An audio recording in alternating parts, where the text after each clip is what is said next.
बिस्मिल्लाहिर्रहमानिर्रहीम, अस्सलाम वालेकुम रहमतुल्लाहि वबरकातुहू। संग्रहणी क्या है, संग्रहणी का क्या इलाज है, इस पर मैंने एक वीडियो तफसीली बनाई थी। लेकिन दोस्त जो हैं वो कावा जात को दवा नहीं समझते, हालांकि वो बहुत ही अच्छी दवा है, उनका कोई साइड इफ़ेक्ट नहीं होता, लेकिन वो नुस्खा जात की तरफ दौड़ते हैं। तो आज का नुस्खा जो है वो संग्रहणी पर है, और संग्रहणी भी वो जो उजलाती असाबी यानी कि खुश्क सर्द मिजाज या असाबी उजलाती तहरीक में हो, तो उसके लिए बहुत ही ज़्यादा मुफीद नुस्खा है।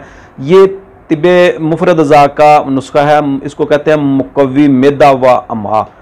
तो पेट में हवा का गोला, पेट में गुड़गुड़, पखाना, दिन में 3 बार 4 बार आना, ये संग्रहणी IBS की अलामात हैं। अगर ऐसी अलामात हो तो आंखें बंद करके ये नुस्खा बनाकर इस्तेमाल करना शुरू कर दें, इंशाअल्लाह अज़ीज़ आप बेहतरी महसूस करेंगे। साथ लौंग दारचीनी का कावा, अजवैन पुदीने का कावा भी आप इस्तेमाल करेंगे तो इंशाअल्लाह बेहतरी आएगी। ग़िज़ा जो है वो आपने नंबर 3 और नंबर 4 वाली करनी है, यानी काले चने शोरबे वाले, मटन शोरबे वाला, और ये 3 और 4 वाली ग़िज़ा जो है यही आपने इस्तेमाल करनी है। तो इंशाअल्लाह अज़ीज़ IBS यानी संग्रहणी जो है इंशाअल्लाह ठीक हो जाएगी।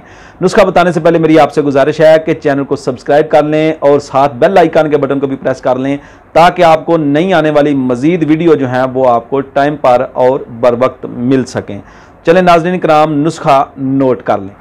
जलवतरी 1 तोला, दारचीनी 4 तोला, तेज़ पत्ता 5 तोला, ये तीनों चीज़ें आपने लेनी हैं। जलवतरी 1 तोला, दारचीनी 4 तोला और तेज़ पत्ता 5 तोला, तीनों चीज़ें अच्छी तरह बारीक पाउडर करके रख लें।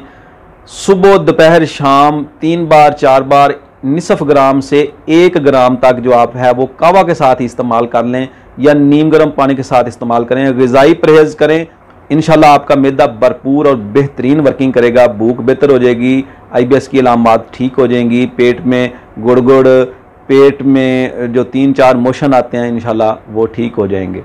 तो उम्मीद है नुस्खा आपको पसंद आया होगा। पसंद आए तो लाइक कीजिए और दोस्तों के साथ शेयर कीजिए। मिलते हैं इंशाल्लाह नई किसी वीडियो में नए टॉपिक के साथ। इजाज़त दीजिए। अस्सलाम वालेकुम वरहमतुल्लाहि वबरकातुहू।